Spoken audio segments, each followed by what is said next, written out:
یہ شہزاد اکبر نے انکشاف کیا ہے کہ جب عمران خان کو ہٹا دیا گیا تو عرش شریف سے رابطہ کیا گیا اور عرش شریف سے کہا گیا کہ اب عمران خان کے خلاف اور شہباز شریف کے حق میں سٹوریز کریں. تو عرش شریف نے کہا کہ میں جو ہے وہ کرپشن کے ثبوت ان کے ٹیٹیوں کو نکال کے دکھا چکا ہوں قوم کو، اب میں یہ زندہ مکھی کیسے نکلوں. تو بہرحال ان کو کہا کہ اب آپ تیار رہیں، اگر آپ شہباز شریف کے حق میں سٹوریز نہیں کرتے تو آپ پر زمین گرم ہو جائے گی، اور پھر بعد میں آپ نے دیکھ لیا. اس کے بعد جو ہے وہ اگلی خبر ہے وہ یہ ہے کہ وزیر مملکت ہیں کھیل داس یا کمل داس کوہستانی، انہوں نے کہا جی کہ عمران خان کا جو ٹویٹر اکاؤنٹ ہے اس کو بند کروانے کے لیے ہمیں جو کچھ کرنا پڑا وہ کریں گے، لیکن ہم جمہوریت کے لیے کچھ نہیں کریں گے، ہم جو الیکشن چوری ہوا اس کے لیے کچھ نہیں کریں گے، جو ہم نے عدلیہ برباد کی اس کو جو ہے نا اس کے لیے ہم کچھ نہیں کریں گے، جو ہم نے میڈیا خرید لیا اس کے لیے ہم کچھ نہیں کریں گے، عمران خان کا ٹویٹر اکاؤنٹ بند کرنے کے لیے سب کچھ کریں گے. ٹھیک ہے جی. اس کے بعد جو ہے وہ پولیس کے ذمہ داران کہتے ہیں کہ پنجاب میں جرائم کی شرح میں کمی آئی ہے، لیکن یہ نہیں بتایا کہ ہر دوسرے دن وہ جیل سے بندہ نکالتے ہیں اور اس کو مار دیتے ہیں. تیفی بٹ آپ کے سامنے ہے، اس کے ساتھ جو ہے نا وعدے وعید کر کے اسے لایا گیا اور یہاں پہ مار دیا، جس کی اسٹیبلشمنٹ کو بھی بڑی تکلیف ہے، محسن بیگ کو بھی بڑی تکلیف ہے. تو بہرحال 650 بندے مارے جا چکے ہیں. یہ دوسری دنیا میں تو نہیں ہوتا، دوسری دنیا میں امن ہو تو بندے تو نہیں مارے جاتے، چاہے وہ 100 قتل ہی کر دے اس کو عدالت میں پیش کیا جاتا ہے. بہرحال یہ کہتے ہیں کہ امن ہو گیا ہے. اس کے بعد معیشت کی بہتری کے لیے گروپس بنائے گئے، یہ ذرا توجہ سے سننا ہے. ایک انڈسٹریل گروپ بنایا گیا، ایک انڈسٹریل گروپ، اور میرے ایک ایسے دوست کو اس کا ممبر بنایا گیا جس کا 3 سال پہلے انتقال ہو چکا تھا. یہ معیشت کی سنجیدگی کا یہاں سے آپ اندازہ لگا لیں یہ کس کا کہنا ہے پتہ ہے؟ نجم سیٹھی کا. یہ نجم سیٹھی کا کہنا ہے کہ میرے انڈسٹریل گروپ میں کہ جی انڈسٹری کو بہتر کرے ایک ٹیم بنی، شہباز شریف نے بنائی، اس میں میرے ایک دوست کو شامل کیا گیا. اس دوست کی 3 سال پہلے موت واقع ہو چکی تھی. سنجیدگی کا اندازہ آپ خود لگا لیں. اس کے بعد جو پہلی آفر ہوئی تھی، فیصل چودھری کہتے ہیں کہ پہلی آفر ہوئی تھی بنی گالا شفٹ کرنے کی، وہ ہوئی تھی جنوری 2024 میں، اور انہیں کہا تھا کہ آپ نے خاموشی سے رہنا ہے عمران خان کو، اور آپ بنی گالا شفٹ ہو جائیں، ایکسرسائز کریں، چل کریں، اپنی صحت بہتر کریں. لیکن عمران خان نے جوتی اتار لی تھی، اور یہ کوئی اور نہیں بلکہ علی مین گنڈا پور یہ لے کر گئے تھے یہ والی آفر. اگلی خبر یہ ہے کہ جاوید ہاشمی نے انکشاف کیا ہے. آپ جانتے ہیں جاوید ہاشمی کافی جو ہے نا تکلیف برداشت کر چکے ہیں، بزرگ سیاستدان ہیں، بیمار بھی ہیں. انہوں نے کہا کہ راحیل شریف نے لاہور ڈیفنس میں 4 مربے لیے. 4 مربے. پہلے میں سمجھا تھا یہ وہ جو سیب والا مربع ہوتا ہے یا کوئی وہ ہاڑ کا مربع ہوتا ہے جو پنساریوں سے 100-150 کا مل جاتا ہے، لیکن یہ زمین کے مربے ہیں. 4 مربے ڈیفنس میں لیے. آگے چل کر وہ کہتے ہیں پرویز مشرف کو چولستان کا، پورے چولستان کا نمبردار بنایا گیا. کیوں بنایا گیا؟ وہ جو 8 نہریں نکالنے کے چکر میں کہ 8 نہریں نکالیں اور چولستان لے جائیں، یہ وہی بات کر رہے ہیں جاوید ہاشمی صاحب. چیف جسٹس نے جھوٹ بول کر پلاٹ لیے.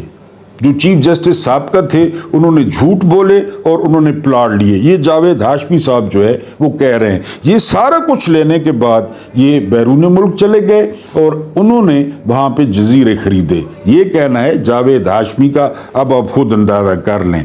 محسن نقوی جیسے ہزاروں فرعون، وہ پہلے بھی آئے بعد میں بھی آئیں گے، ہم جان لے بھی سکتے ہیں اور جان دے بھی سکتے ہیں. یہ کہنا ہے جنید اکبر کا، جو کہ KP کے PTI کے صدر ہیں.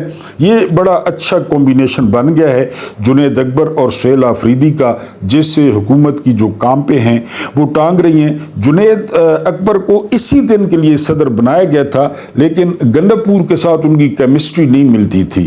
گنڈا پور کا مزاج اور تھا